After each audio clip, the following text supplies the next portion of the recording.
Əliağa Vahid, Əliağa Məmmədquluoğlu İskəndərov Azərbaycan ədəbiyyatında qəzəl janrının ən görkəmli nümayəndələrindən biri kimi tanınmışdır. Yaradıcılığına Vahid təxəllüsü ilə klassik üslubda qəzəllər yazmaqla başlayıb. O, çətin ərəb, fars sözlərindən uzaq duraraq xalqın başa düşəcəyi sadə və canlı dildə qəzəllər yazmaqla məşhurlaşıb. Şair təkcə məhəbbət deyil, satirik və ictimai mövzularda, eləcə də Böyük Vətən müharibəsi illərində ruhlandırıcı şeirlər yazıb. Həmçinin klassik şairlərin, xüsusilə Nizami Gəncəvinin əsərlərinin ana dilində tərcüməsini edib.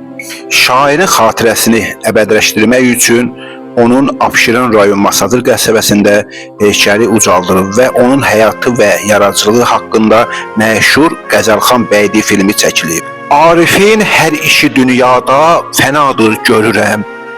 Arif olmaq özü bil, başa bəladır görürəm.